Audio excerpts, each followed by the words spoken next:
Welcome back to What the Hell Happened this week. I'm Danielle, And I'm Dustin. and we've had a nice long summer break. Plenty that we missed, plenty to discuss. Talk Every week about. brings content. But thank you all for joining us, and we're going to dive right in.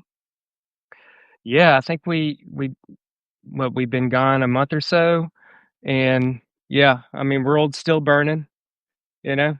It's accelerated. Um, I think we can go right into Epstein and what's happening with that and South Park and everything. To me, Epstein kind of surprised me a little bit. Um, I didn't know that like people like really believed it. I guess. Because to me, it was so far-fetched that Trump wasn't associated with it. Because I mean, I've known for 10 years. I've seen the videos. I've seen him Yeah, dancing, his AD's dance, pointing at the women, the young women and everything. I knew he had a modeling agency, which he brought in minors, and the Miss promised fame and USA fortune. pageant, Oh, talking yeah, about walking in on them when they're changing, and also Katie Johnson, who testified. All of this. And she right. testified that her and her friend were raped by Donald Trump. That's been out there for years. We've all seen this. Right, and a lot of it's kinda resurfacing right now, and I'm like, people are acting like they just saw it for the first time.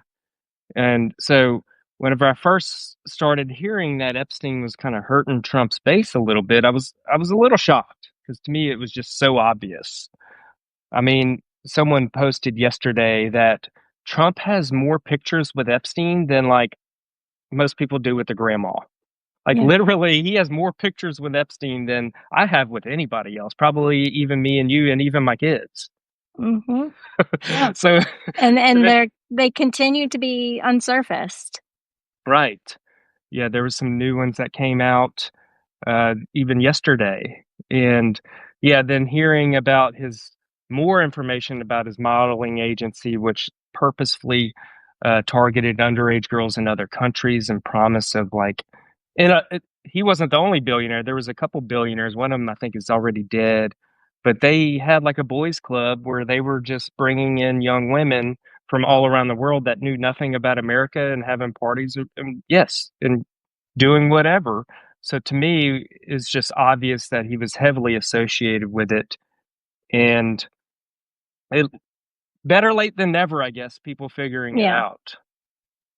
Yeah, but it's bizarre to watch all of the additional images and drawings being like dripped out when it's like, of course he is. Of course. Like, why are people acting surprised by all of this? And I guess it just makes you realize how much his base really suppressed that or uh, willfully ignored it, Right. willfully saw it, and then decided, unless I see it. I think what happened is they said, they heard of the allegations and they might have seen stuff, but for his base at this point, because I was about to say, I think they need to see it for themselves, but I think it's clear now that even if they did see it for themselves, at this point, they would claim it was like AI fake, or, he's already planted the seed that this was somehow altered by the Obama or the Biden administration, as if they would alter it to make it look bad for Trump and then not release it. Yeah. Um, but I think this is just another moment we wake up and realize that MAGA is in a cult. There's nothing that they can hear or see that's going to change their mind. We just saw Congress Republicans saying we need to cover for him. That's exactly. I mean, they ended session early, so they didn't have to vote on it, and it's so blatant. It's so blatant. But Epstein, and we've talked about this, Dustin, offline, is it's the linchpin. It has to be. It always has had to be, because everything else in this world is on some spectrum of morality. But when it comes to pedophiles, everyone should be in agreement that the worst of the worst and pedophile predators should be facing consequences. That's a universal shared moral. And so it has to be Epstein. So I just, this last past whole week, from the moment we arrived in New York and we were kind of Andreas and I were out of the news cycle, but you arrived and told us about the Kinkles releasing and the drawing. It's been quite a week, but I'm ready for the dripping to stop. And but here we go. I don't know what's going to happen with Maxwell. Now, I mean, he sent his personal attorney to go talk to her. oh, he's definitely trying everything, and he's gonna do. His back is against the wall. I disagree slightly with you that nothing will ever break the code. I think actually this may be the thing that starts it because, like we had talked about, it The is the crack. linchpin. It It's is the going to be linchpin. the crack. I've heard like cult specialists talk about it. And the first part, like if you were to separate from a cult, there has to be a crack in the ceramics. And I think this is the first crack. Yeah, this is definitely it because, like we had talked about, it is the linchpin because the whole cult of personality is that there's a global cabal that is keeping all the working class people down, not the billionaires, of course, except the billionaires in this cabal that are, of course, all Democrats and they're Yeah. child molesting and blood sucking and all that.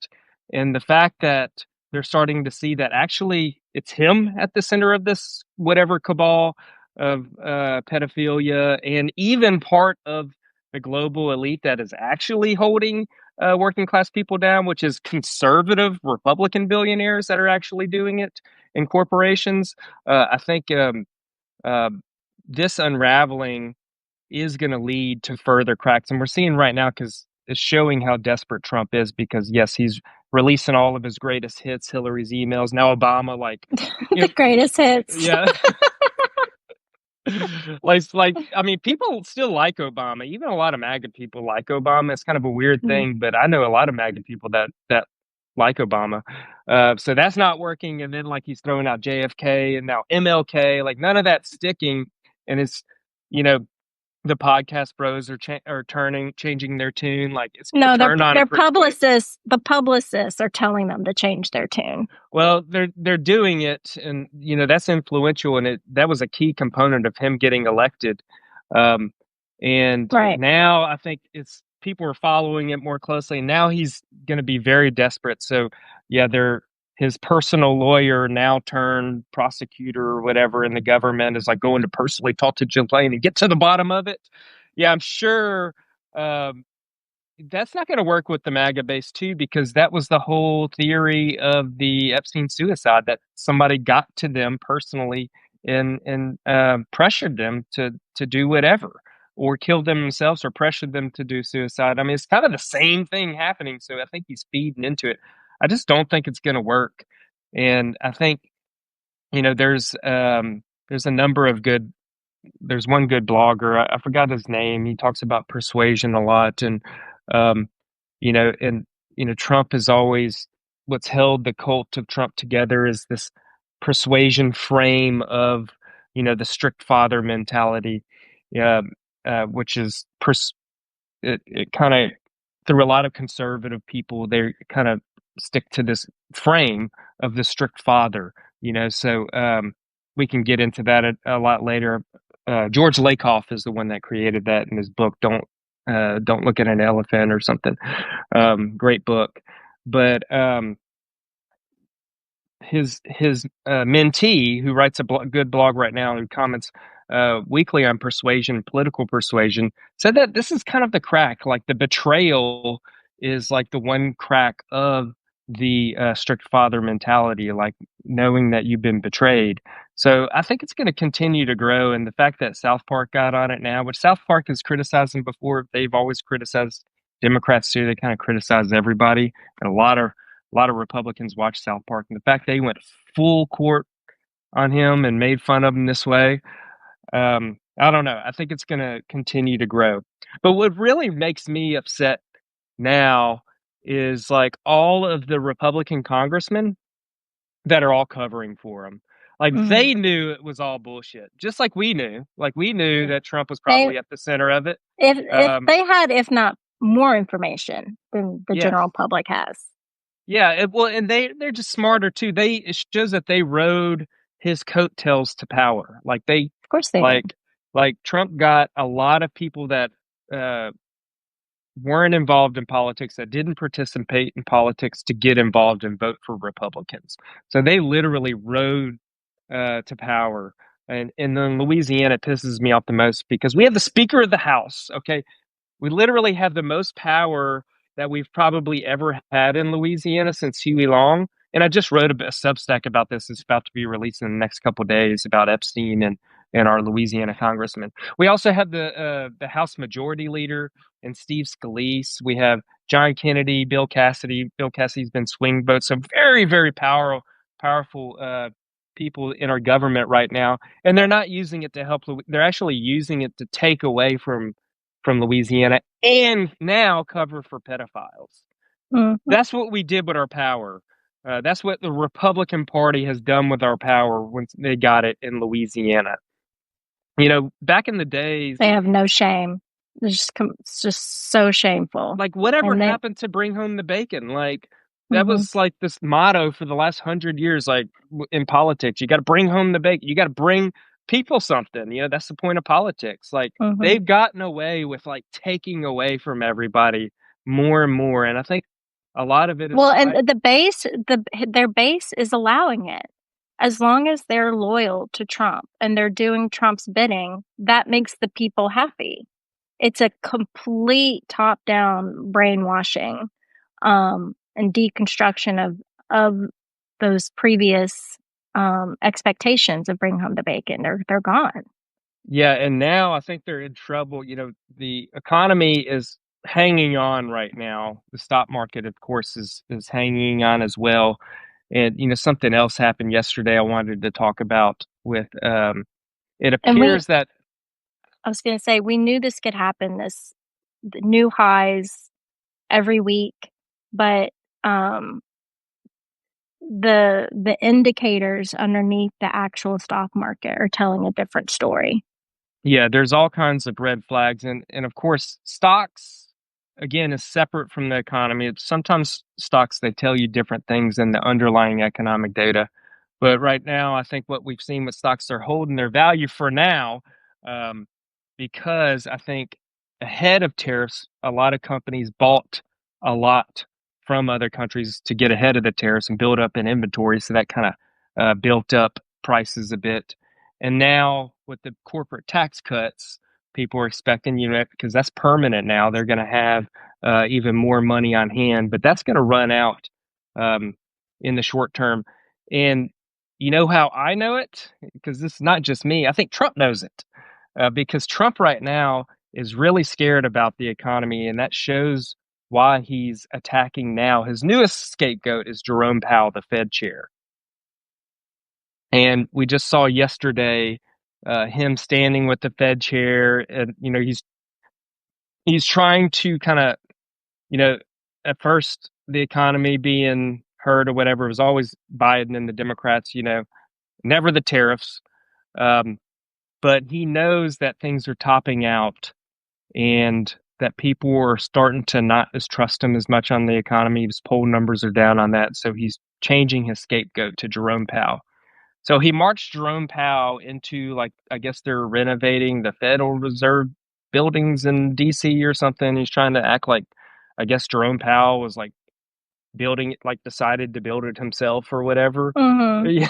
Yeah, even though he has nothing to do with these buildings getting built, that Yeah, was like he's like some Congress that decides to out do it. of control, like greedy, like trying to take all the power. It's like, no, he has a term. Like, and all of those plans got approved and they've been in the works for years. Yeah, and I think Congress is the one that decides to do that anyway. Like Yeah. Jerome Powell is the head of the Fed. He's not even in charge of all the Fed decision. There's a number of other Fed governors that vote to do on what to do with interest rates. But he found a scapegoat, and I don't know if y'all saw him march him into that building with their hard hats. I yesterday. saw a clip where Powell had to correct him. Yeah, that was amazing. And then like Trump did a press conference right after that, where they were asking about the economy, and of course he's just like spewing a bunch of bullshit, like numbers that don't even make sense. And just seeing the people around him, one of them was the Senator Tim, I forgot his name. He was once a vice presidential hopeful. Kane. No, it wasn't Tim Kaine. No, as a Republican.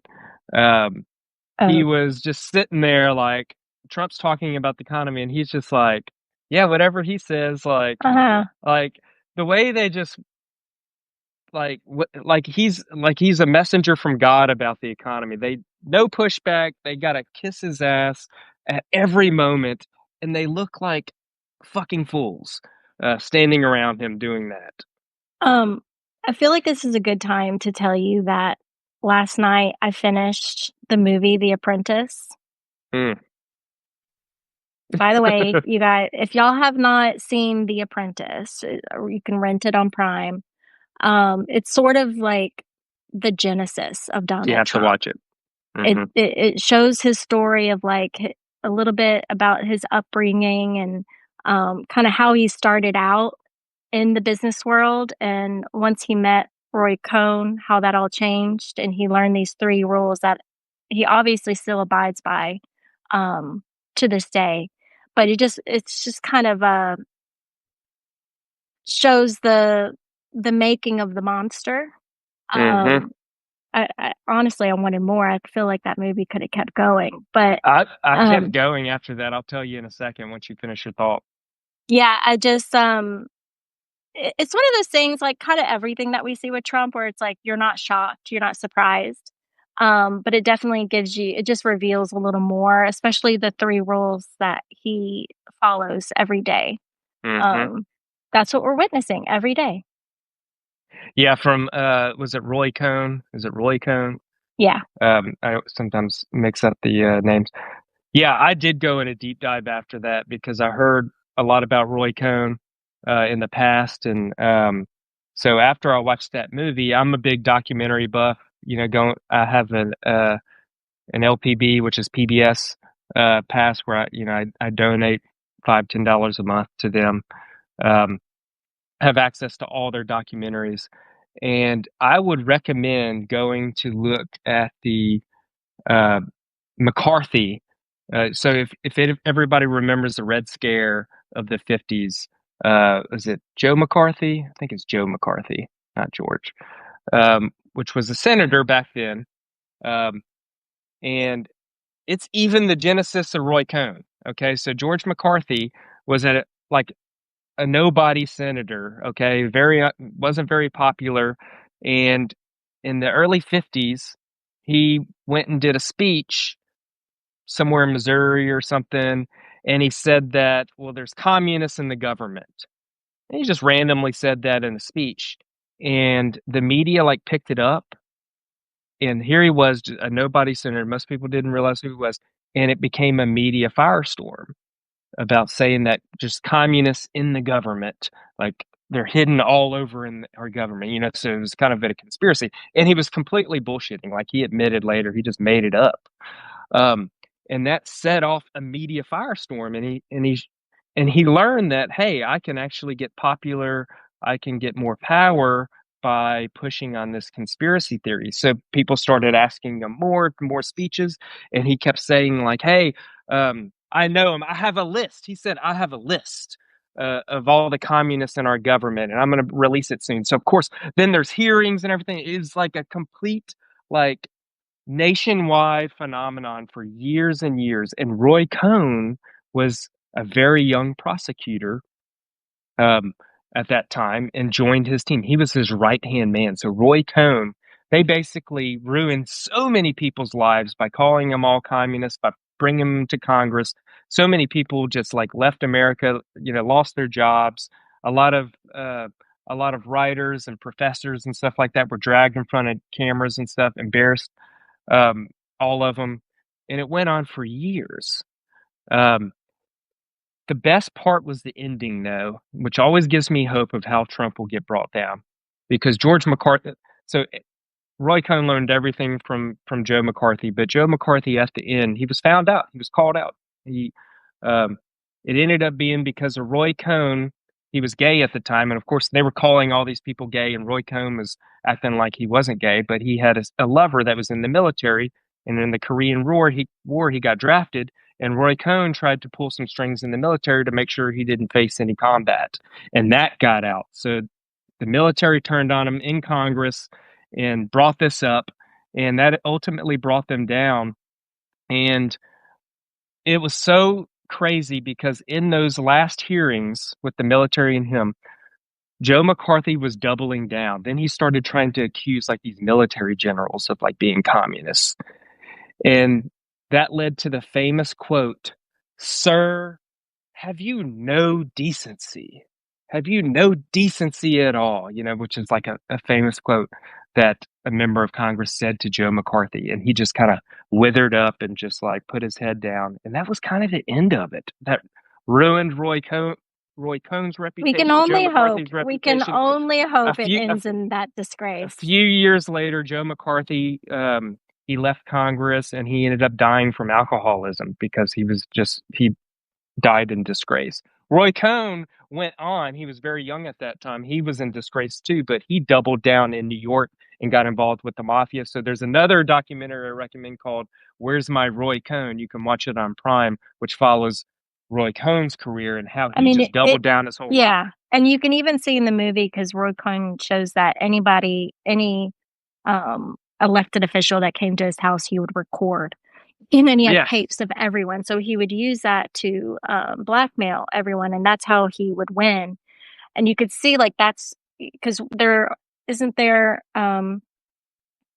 proof that Donald Trump used to do that too. And he would do that more in a sexual way with his friends. Like he I would don't know if he blackmail did. his friends. I know Putin probably did it to him because a lot of them learned that from it's called compromat.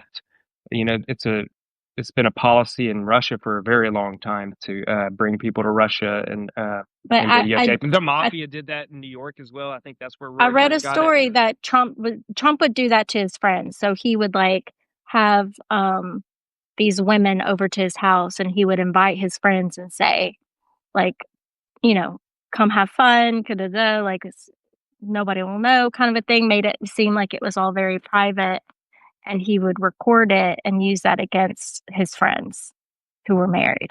Yeah, it doesn't But surprise me. anyway, all to circle back to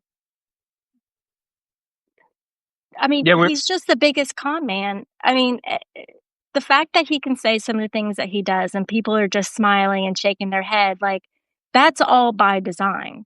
That's all by design. And he's just trained the people around him to not question and just go along and never admit defeat. That's rule double number down 3. always. Yep. And that it kind of reminds me, I was talking about documentaries of Joe McCarthy, of Roy Cohn, and um, PBS just got defunded, NPR as well in Louisiana. It's LPB. And I love it because there's so much great content on there and documentaries from Frontline, which is one of my favorite investigative journalism shows. Um, um, you know, they're known as completely bipartisan. So this like PBS is the best of media. Like if you look at one of those pyramids that show like left media, right wing media, how there's like a thing. PBS is like right in the middle in NPR. So it's like what we have left in this divisive society that we live in right now. But what I realized is it's very dangerous for the fascists, and now because the right wing have gone fascism right now, because a lot of the great documentaries are about World War II, they're about Vietnam. They're about the Roosevelts, how they got through American fascism, the rise of American fascism back in the 30s. Hitler, rise to power, the Holocaust. There's all of these great documentaries that really go into detail on all this, and that's very embarrassing because if you watch it, you see the parallels for today, and I think that's one of the reasons why it threatens their power and why they wanted to defund it. Of course, of course. It's a direct correlation. Yeah, And even a new one about Hannah Arendt, I think, just came out. She was a writer that survived the Holocaust and then wrote about American fascism, like in the 50s and stuff. And Joe McCarthy, I'm like still getting into it. So it's all about really just uncovering America's um, scars in our history. yes, that seemed to be ongoing. Um, what was the other one? Because we talked, there's The Apprentice, the McCarthy documentary on PBS. There's a third one to Uh, where's complete the. Where's my Roy Cohn? Okay, I'll link that. Yeah, that one I came knew out there like was 2019 or 2018, so it's relatively new, but that one's on Prime. a Joe Prime. McCarthy one is a little bit older. I think Hmm. that came out pre-Trump, and you'll watch it and you'll be like, "This is where Trump got everything. It was from Joe McCarthy, like literally everything." And Roy Cohn did too. He And figured it out on his own. let's wrap it up. Let's go back to Jerome Powell. I did recently write a Substack about why we shouldn't rush to lower interest rates, which Trump is thinking very single mindedly on this. He wants interest rates to lower because that's going to cause everyone to start spending more. Maybe people are going to, who've been on the sidelines, maybe they're going to start buying their houses, their cars. Because the interest rates are lower, the cost of borrowing is lower, which may um, start some more spending in the people. Hmm. Um, Also, markets tend to react favorably to lower interest rates, Yeah, at least on a short term basis. and he was lucky that he was president last time, which people remember him having a good economy, is because the interest rates were super low at that time. Like he benefited Hmm. from it last time Hmm. just by So, chance. yeah, he thinks this is kind of like the magic missing link that he needs. Yeah, But inflation has been increasing every month, especially since the tariffs have been announced. So, of course, unchecked spending, especially when wages are not rising, um, it's going to lead to massive, massive inflation. completely agree, and that's why the Jerome Powell is not cutting interest rates right now because we had inflation a couple years ago because of the after effects of COVID, mostly, and we did the Inflation Reduction Act and the American Rescue Plan, all that um, brought down inflation while not messing up our economy. So we had to raise interest rates to bring down inflation, which hurt Biden. People didn't like Biden over it, but it saved us a recession.